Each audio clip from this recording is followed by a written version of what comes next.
quero ler um texto da palavra de Deus com você. Palavra de Deus, no livro dos Salmos. Nós estamos lembrando aos irmãos que nós estamos ainda no nosso tema família, meu maior patrimônio, amém?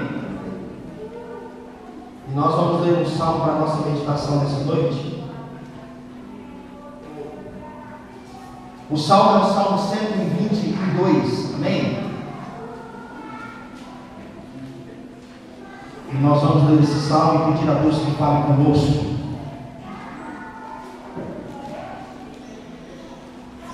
Pedir a Deus que a sua palavra hoje seja uma palavra rema, direcionada ao nosso coração, amém?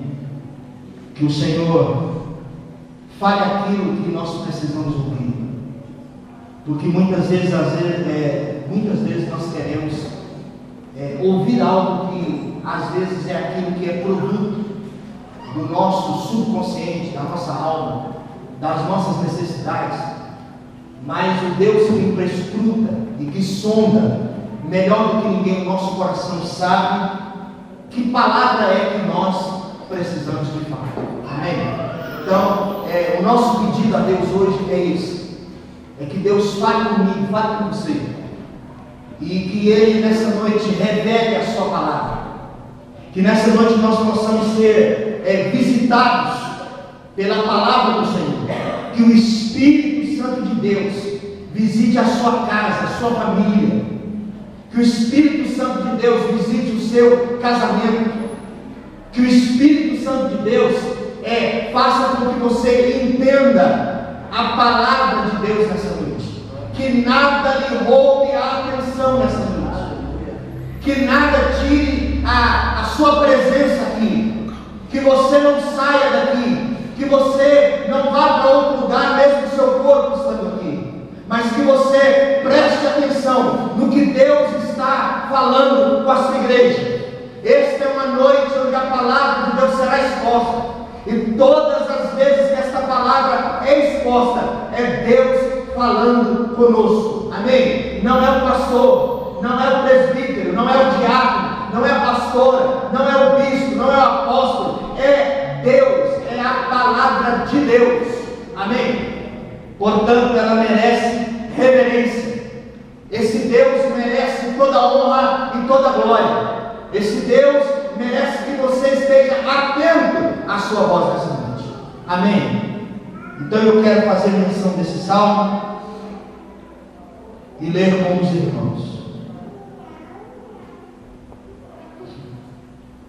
Alegrei-me quando me disseram: vamos à casa do Senhor, amém? Irmãos, a palavra que eu tenho para você nessa noite é uma palavra muito prática, amém? Nada de teologizar nessa noite, complicar nessa noite. Quero facilitar para você nessa noite, amém? Nenhum artigo científico, amém? Muito claro, muito sucinto, porque Deus é um Deus simples. Não confundir com simplista, mas o Evangelho, ele é simples. Nós às vezes estamos com a testa marcada de bater na parede, porque nós somos teimosos a esta simplicidade do Evangelho, porque é tão simples que a gente às vezes tem dificuldade de ouvir e praticar. Não é possível que é só isso, não é? Não é possível, para dar certo é só isso, pastor. É simples demais. E nessa noite eu quero falar sobre o relacionamento da família com o Deus dessa palavra, com o servir a Deus. O relacionamento da família é quando nós estamos vivendo em comunidade, na casa do Senhor. Como é que o nosso viver em casa desemboca na igreja? Quais são as implicações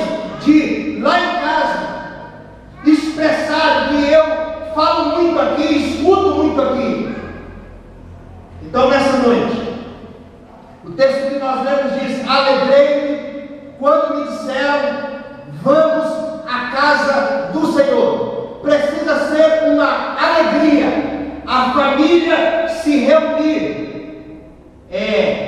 Como o nosso caso aqui, a maioria dos domingueiros, reunir no domingo para vir adorar o nome do Senhor na casa do Senhor. Então é motivo de alegria e não tristeza.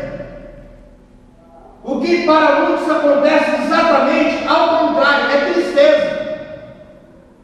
Ter que vir, ter que caminhar de casa até a igreja. Tem uns que têm carro e mesmo assim ainda encontram dificuldade, não é? Nem a pé não é.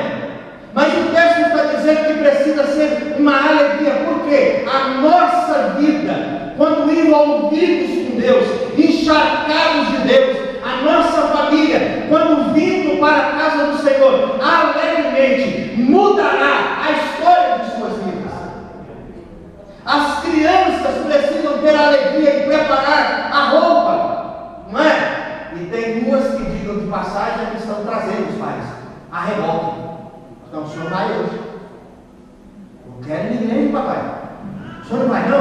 Não, vou cansar. Deixa o papai quieto. Não. Hoje eu quero ir na igreja, papai. Pega a Bíblia, né? E fala para o papai, fala para a mamãe. E tem muitos que têm trazido o papai e a mamãe para a casa de Deus. Então, como é que eu posso servir a Deus? Quais são os desdobramentos? Porque deixa eu te dizer algo. Tudo que nós somos na vida é reflexo da família. E igreja também. Você sabe por que tem gente desobediente dentro da igreja? Porque é tudo que ele fez e vive e continua fazendo onde? Na casa. É um reflexo. Porque tamanha dificuldade em obedecer a palavra de Deus, porque tamanha dificuldade em obedecer a liderança, porque se ele não obedece o papai e a mamãe em casa, isso vai desdobrar aonde? Na igreja também, ele não vai fazer, porque ele não aprendeu isso em casa. Então eu queria assim, para a gente terminar,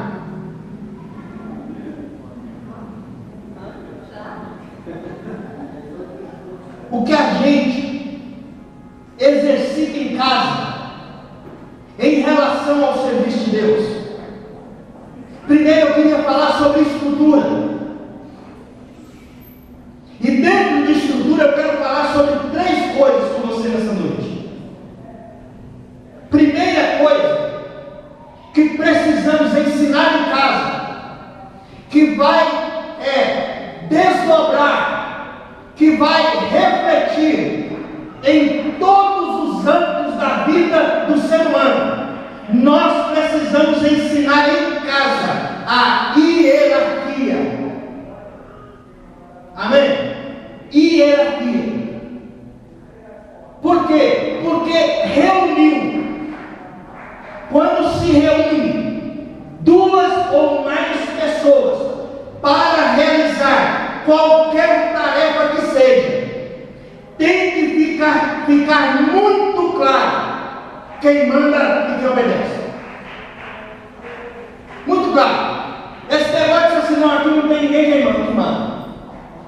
Pastor, lá em casa é o seguinte, ninguém manda, todo mundo manda. Bagunça. Total desordem. Se Deus estabeleceu liderança, porque foi Ele quem estabeleceu, Deus é o ser mais hierárquico possível no universo. Se você for estudar a hierarquia que Deus estabeleceu na sua criação, você logo de cara vai perceber que hierarquia, que liderança foi Deus que instituiu. Então, em casa, nós precisamos ensinar e aprender sobre hierarquia. Isso no sentido de quem detém a autoridade. Ainda que todos estejam envolvidos nas distribuições da conduta, na compreensão, no auxílio, mas é preciso ter alguém que detém essa autoridade. Digo isso porque esse ponto tem sido o grande responsável pela desintegração de muitas famílias e da sociedade. A falta de liderança, de hierarquia, tem estragado muitas casas, muitas famílias, muitas empresas e a sociedade. O completo abandono desse princípio tem sido a marca do nosso século. Sabe por quê? Nós não temos mais relação de autoridade na sociedade, porque a lei não serve para nós, os representantes da lei não servem para nós, os professores não servem para nós, os chefes também não servem para nós, os pais não servem para nós, pastor, não serve. E isso reflete como tem sido em todos os níveis a cabeça desta sociedade. E o que é respeitar a autoridade? Quando é que eu tenho que obedecer uma autoridade? Talvez alguns engraçadinhos diriam assim: pastor, quando eu entendo, ou pastor, quando eu concordo. Claro que não. Claro que não. Obedecer a uma pessoa investida de autoridade não é quando eu entendo e concordo. Obedecer é fazer o que a autoridade está determinando fazer, mesmo quando eu não concordo e não entendo. E aí a gente faz assim: pastor, eu não concordo. Pastor, eu não entendi, mas eu vou fazer. Papai, eu não entendi, muito menos concordo, mas eu vou fazer. E na vida, nós vamos só conseguir ir longe quando nós aprendemos a obedecer. Você quer ver um exemplo? Pedro pescou a noite inteira, sim ou não? Chegou com o barco cheio ou vazio? Vazio. Depois de lavar as redes, quem chegou? Jesus. O que foi que Jesus disse? Jogue a rede do outro lado, ao lado. Pedro não entendeu nada. Pedro poderia ter dito assim: Jesus, é o seguinte, o Senhor chegou aí, o Senhor é o Messias, eu acredito nisso, que o Senhor é o Salvador da humanidade. Só que eu tenho algo a dizer: quem entende de pescaria aqui sou eu. Mas Pedro não faz assim. Pelo contrário, Pedro diz assim: Senhor, nós buscamos pescar alguns peixes a noite toda e não pegamos nada, mas sob a tua palavra nós lançaremos a rede. E o ato de obedecer, sem entender, sem concordar,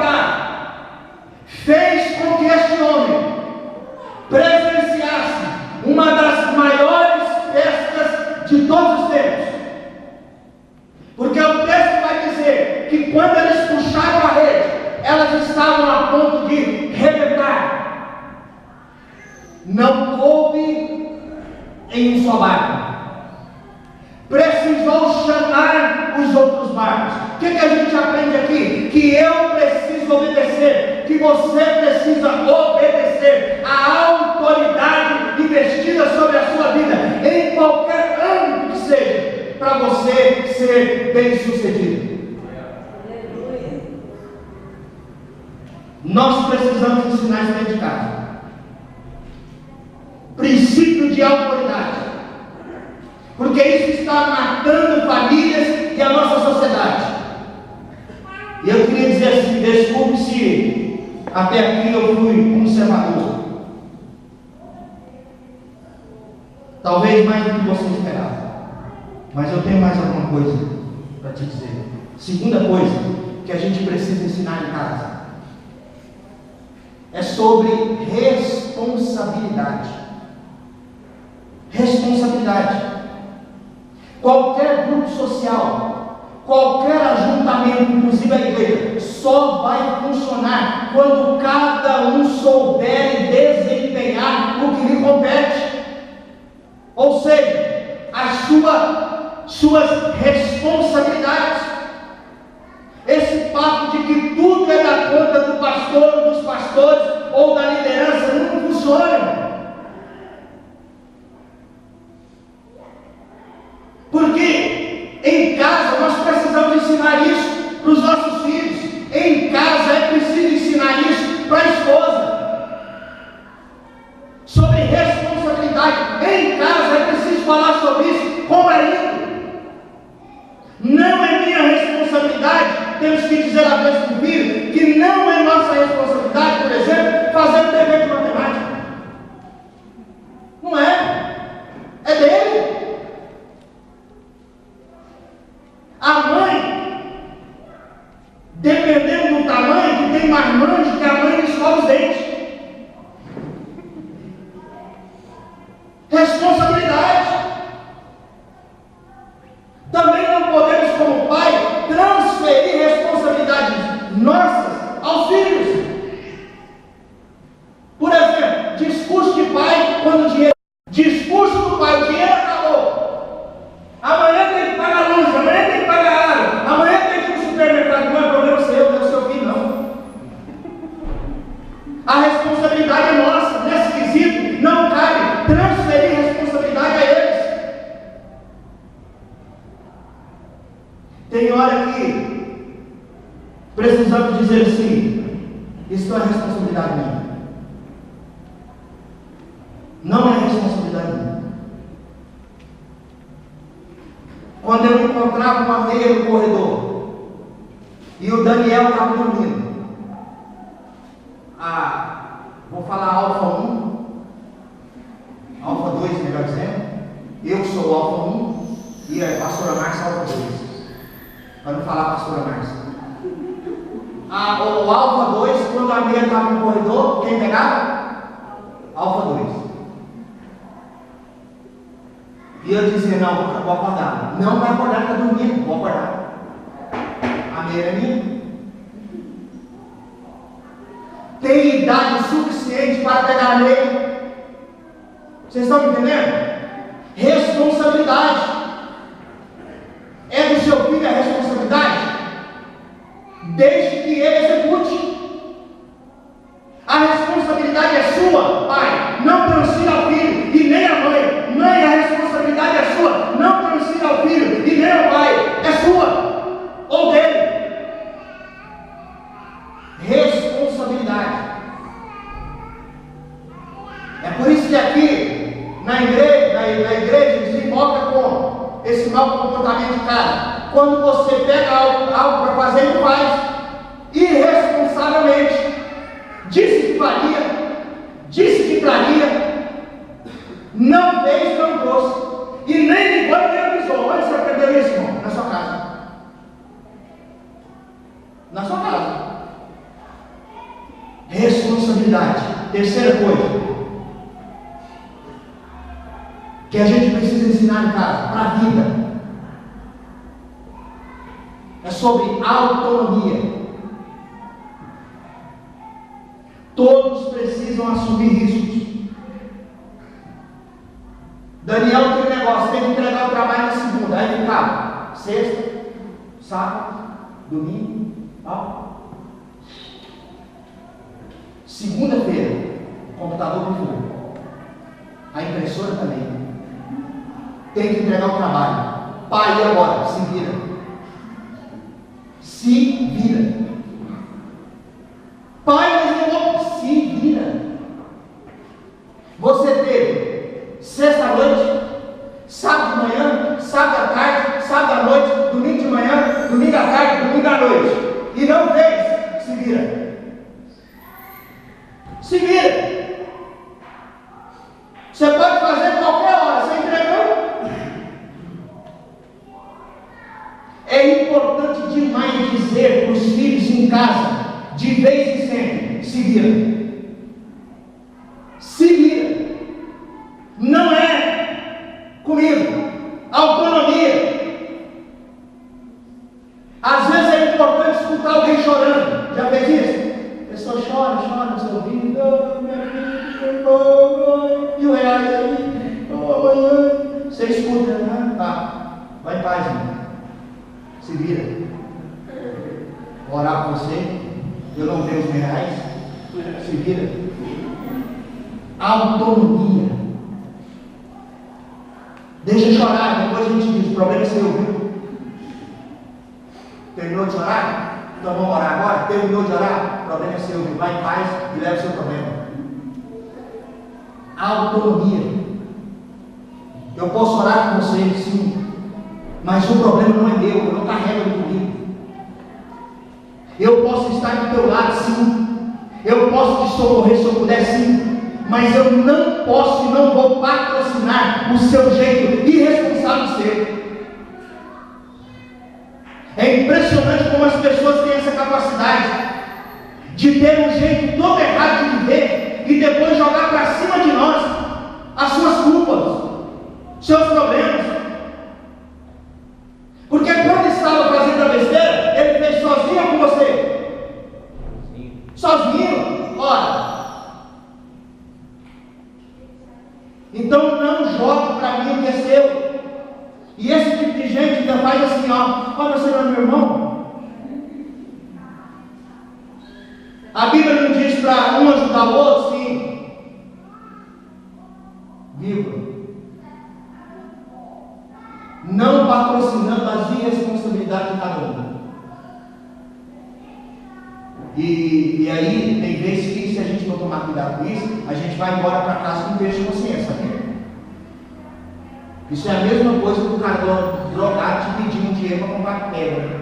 Aí você não dá. Aí depois você fica assim: caralho, pessoa, eu não dei R$2 pro cara, R$5 pro cara. A gente vai para casa com peso na consciência. Porque as pessoas querem colocar os seus problemas nas nossas costas, trocar a bagagem, ou ficar livre da bagagem e jogá-las para cima de nós. Autonomia. E pastor mais ainda, né? Tem uns engraçadinhos que diz assim, eu escrevi aqui: pastor, eu preciso falar com o senhor agora. Eu digo: agora? Não, agora não dá. Agora eu não posso. Mas eu posso te atender amanhã, a hora que você marcar. Ele disse: não, amanhã eu não posso. Então quer dizer que eu desmonto a minha agenda porque você quer falar comigo agora, mas você não pode desmontar a sua?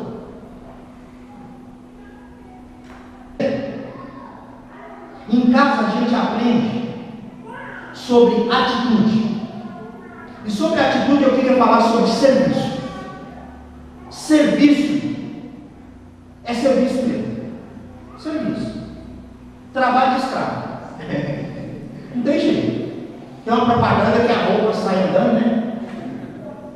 E cai dentro da máquina de lavar, sabão, já tudo automático, fecha, lavou. E aí o casal olha para a pia, não vai. Serviço é serviço. Em casa a gente aprende isso. Sabe por que a gente não dá conta de servir na igreja? Porque porque em casa a gente não serve. Serviço. Porque uma coisa é cooperação, solidariedade, ajuda. Outra coisa é serviço. Serviço, irmão, alguém tem que fazer, alguém tem que lavar essa roupa. Alguém tem que lavar essa vasilha. Alguém tem que virar essa casa de cabeça para o ar, varrer e lavar e jogar água. Alguém tem que fazer, irmão. É serviço. Isso a gente aprende em casa. Estamos negligenciando o serviço no reino, o serviço na igreja, porque em casa nós não aprendemos. Servir se aprende em casa. Sabe aquela noite bem fria assim, você está no sofá, largadão?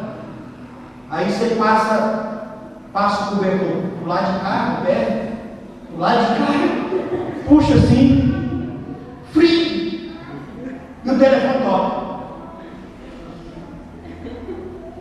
O telefone toca. Quem vai buscar? Gabriel. Vai buscar. Filho. Por quê? Por que eu, pai? Está tão frio, é você aprender. Sabe por quê? Porque quando eu era menino, era eu que ia. Serviço, aprender em casa. Vai na padaria comprar pão, vai logo. Vai por quê? Porque o papai ia todo dia.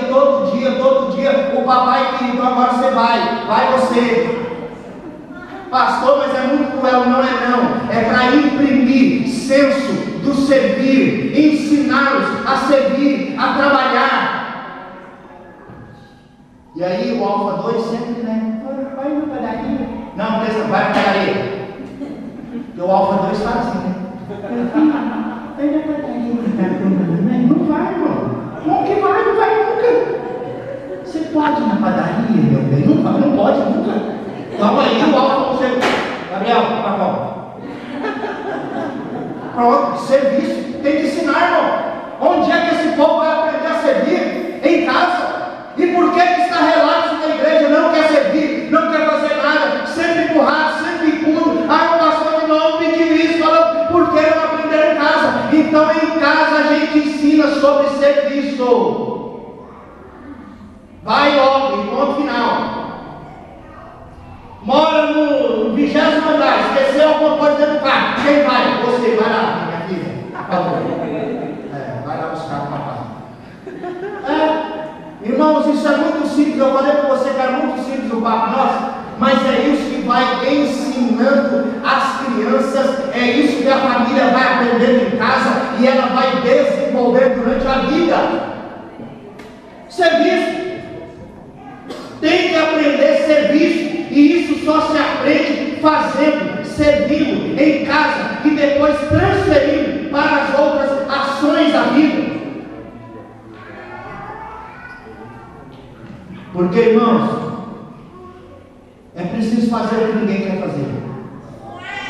Sabe por quê? Presta atenção nisso. Porque muitas vezes na vida nós vamos ter que fazer o que ninguém quer fazer, inclusive nós mesmos. Mas tem que ser vida. Isso é vida. Isso é vida. Segunda coisa, que também não é só tragédia, em casa nós aprendemos sobre alegria, felicidade. O lar é um lugar de felicidade, de alegria, de paz. É em casa que a gente aprende a alegria. É em casa que a gente aprende a ser feliz ou rabugento. É em casa. Lá em casa eu já disse aqui, por exemplo, que é um lugar de felicidade. Por exemplo, às 5h30 ou 6 da manhã, a Alfa 2 acorda irritantemente feliz. Sabe, sorriso 15 para as 3, de orelha a orelha, e abre tudo e vão produzir esse negócio, e a vida chegou e disse, pelo amor de Deus, desliga essa luz, eu quero dormir. São 9 da madrugada, pelo amor de Deus. E tal, e vamos, o telefone toca tudo, irmão, tudo uma vez. Irritantemente feliz, a Alfa 2. Porque o Alfa 1 demora pelo menos 3 horas para pagar, depois que abre o olho. 3 horas por aí, depois que abriu o olho, o alvo ainda está dormindo. Não pode conversar muito. Tem que baixar a voz, tem que ser meio leve, entendeu? E já pula em cima da cama, e faz bolinho, e rola para lá, e pelo amor de Deus, que alegria é essa? Mas é em casa que a gente aprende a ser feliz. Sabe por quê? A vida é muito dura por si só. Nós precisamos ter felicidade na alma, e isso a gente impregna nos nossos filhos dentro de casa. A casa não pode ser lugar de tristeza. A casa é lugar de alegria. A casa é lugar de felicidade. A casa, o nosso lar, é o melhor lugar do mundo. A sua casa é o melhor lugar do planeta. Aleluia! Tem que ser. Nem que seja irritantemente feliz. Porque tem gente assim. Alegria é contagiante.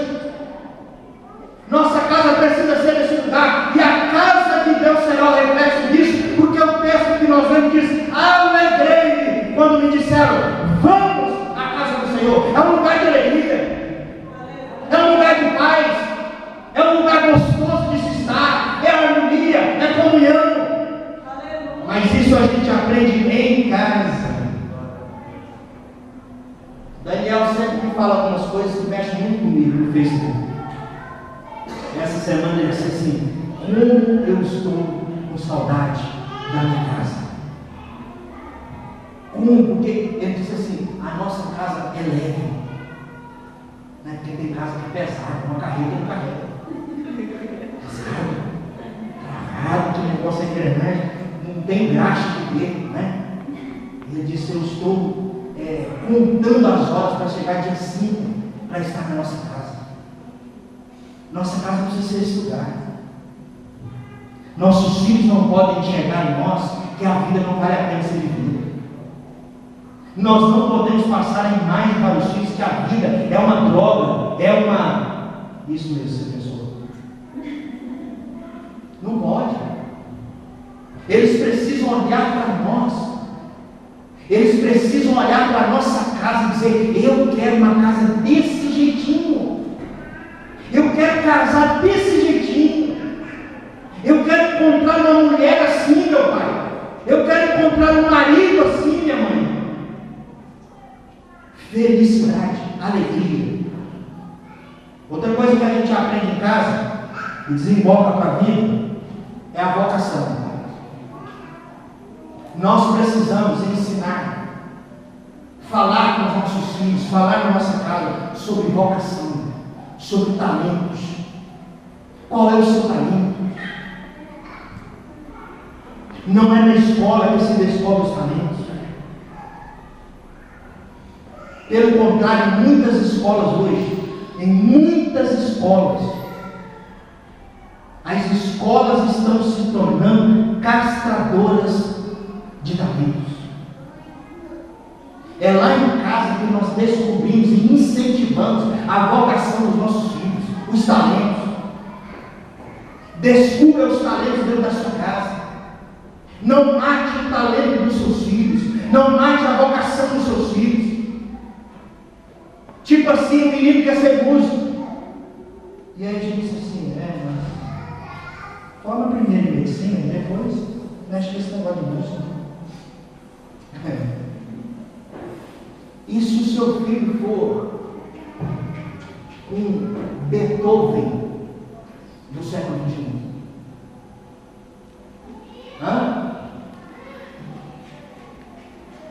Não mate a vocação dos seus filhos. Não mate a vocação do seu marido, da sua esposa. Se o talento dele é X, não obrigue ele a fazer aquilo que ele não quer. Em casa a gente alimenta os sonhos. Jamais dê risada dos sonhos dos seus filhos. Construa sonhos para o futuro do seu filho. E sabe por que na igreja tem muita gente que não sonha mais, que não quer nem mais fazer um projeto de vida? Porque mataram a sua vocação, os seus talentos, os seus sonhos dentro de casa. Chega na igreja, não sonha mais.